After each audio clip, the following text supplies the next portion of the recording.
All right, let's talk about this scales and feathers. The argument is they have to be related because they're both made from the same material. Feathers are made out of a protein called keratin. Scales are made out of the same protein. So are fingernails. So is hair. What does that prove? Nothing. Okay?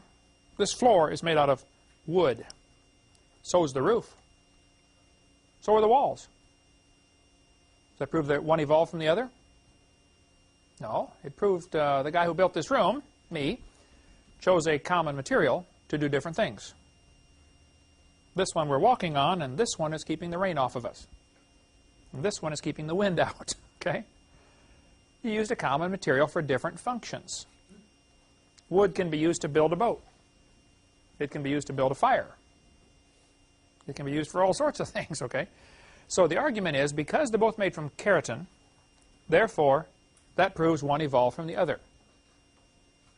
Now again, if this had to be taken to a court of law, it'd be laughed at. But it never is, okay? And it needs to be. The protein keratin, K-E-R-A-T-I-N. By the way, somebody sent me a slide years ago that I used in my seminar about this when before I was using PowerPoint, I was using slides. Other people would make slides for me and send them to me. Somebody sent me a slide, and keratin was misspelled with a C. I didn't catch it. And I used the slide for, I don't know, several months. And one woman I debated used that as evidence that nobody should listen to me because I don't know the difference between keratin, which is the coloring found in carrots, and the protein keratin with a K. Okay? So therefore, everything else I say must be wrong. Well, I apologize for the misspelling. Spelling was not my strong point in school anyway, and nor is it now. But praise God for spell checker, right?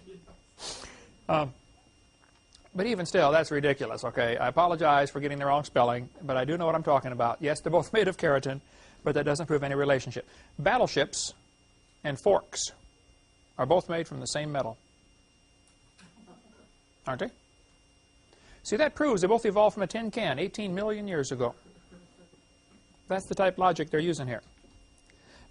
Actually, scales and feathers developed from different genes on the chromosome. This DNA strand, this chromosome strand, each of the rungs across that ladder is called a gene. Those different genes do different things, okay?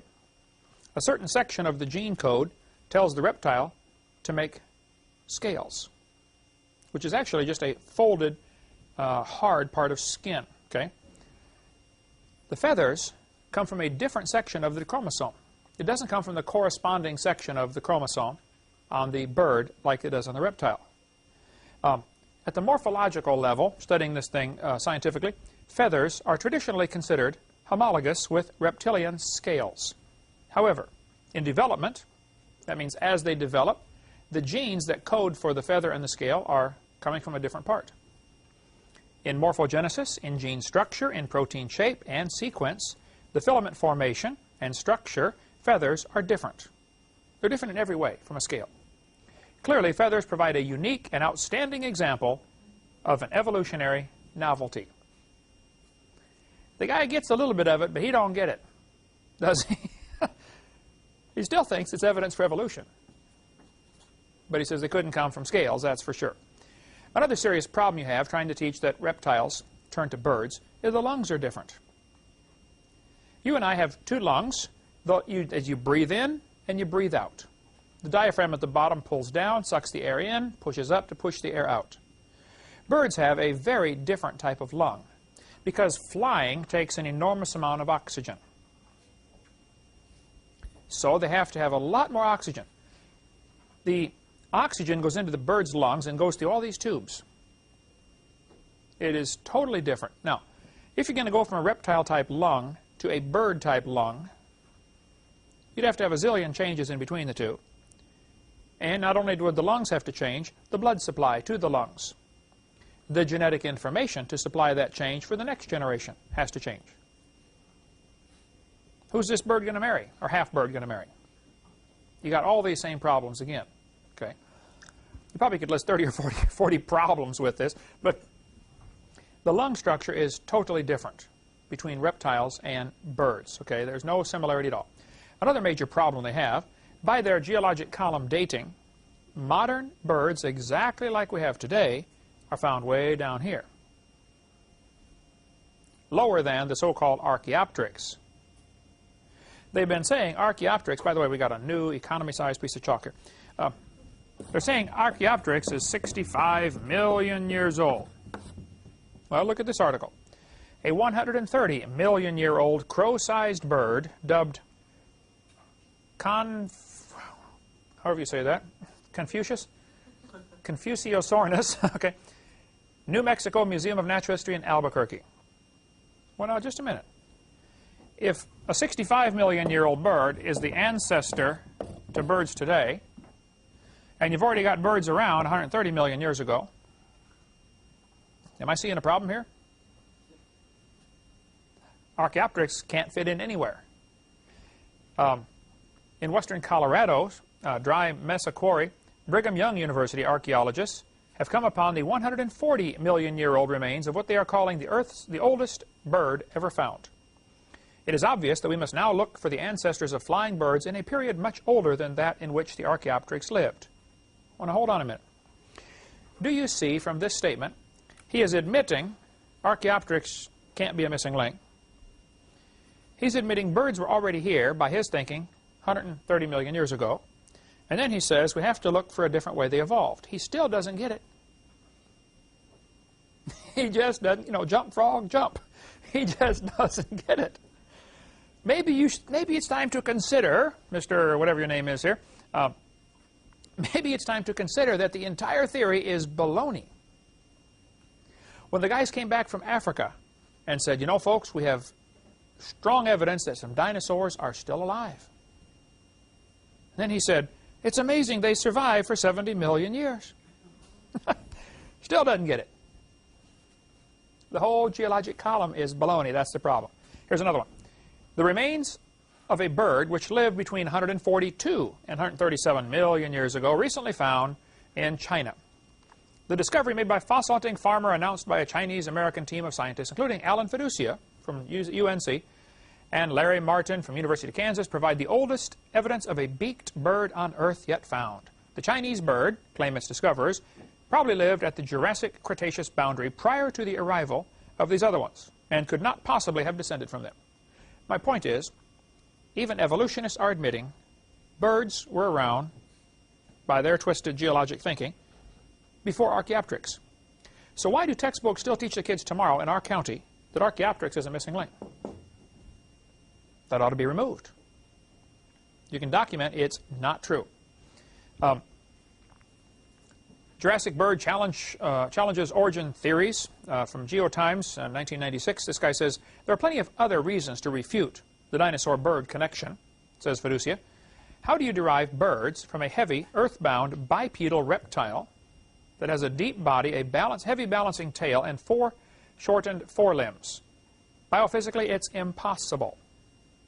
Here's the problems that I see. The lungs are totally different. Modern birds are found in layers lower than dinosaurs. I mean, according to them, dinosaurs died out 65 million years ago. Yet they're saying we've got birds 130 million years old, 140 million. How can dinosaurs turn to birds when birds are there before dinosaurs were even gone? Scales and feathers attach to the body very differently, and they develop from different genes on the chromosomes.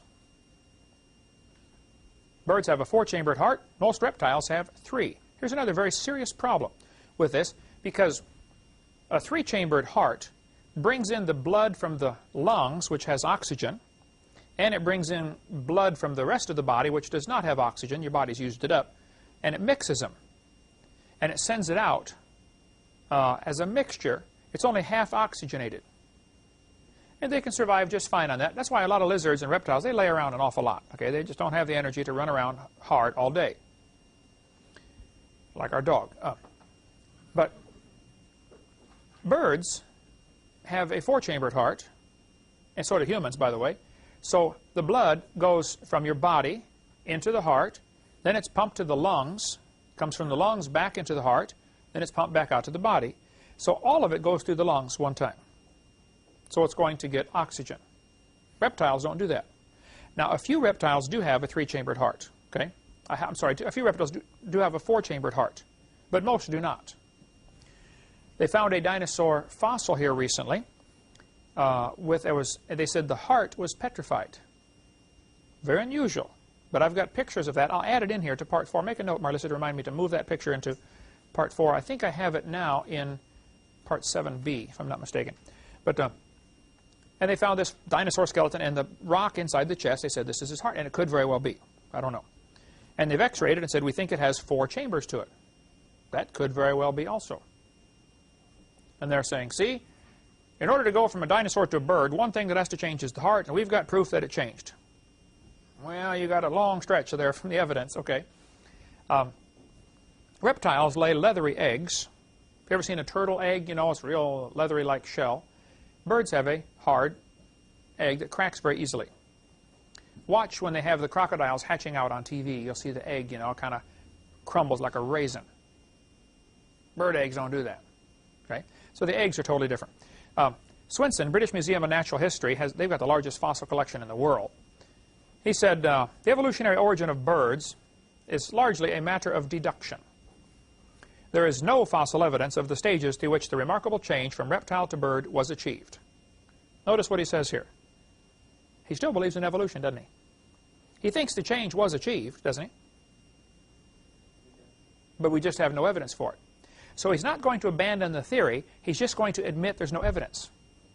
Well, that's, I suppose, step 1. I doubt he'll ever take step 2 because he loses his job, you know, but he did take step 1. Yay. There's no evidence for it. And again, the book Icons of Evolution has a whole chapter on the flaws in the bird change. So you can get that book. It's got a great section on that. So Richard Dawkins, who hates creationists, says, it is absolutely safe to say that if you meet someone who claims not to believe in evolution, that person is ignorant, stupid, or wicked. Well, this guy's real open-minded for a discussion, isn't he? This shuts down communication, of course. And this tells Richard Dawkins' students would say, don't even talk to creationists because they're stupid. And that's the attitude that's out there, folks. Sir Arthur Keith strongly believed in evolution. He wrote the foreword to Darwin's book. They republished the book every once in a while. And when they republished it on the 100-year anniversary, which is going to be a big deal, 1959, 100-year anniversary of Darwin's book, they said, Sir Arthur Keith, you're one of our favorite evolutionists of the day. We would like to honor you with giving you the right to write the introduction to the book. Arthur Keith said, evolution is unproved and unprovable.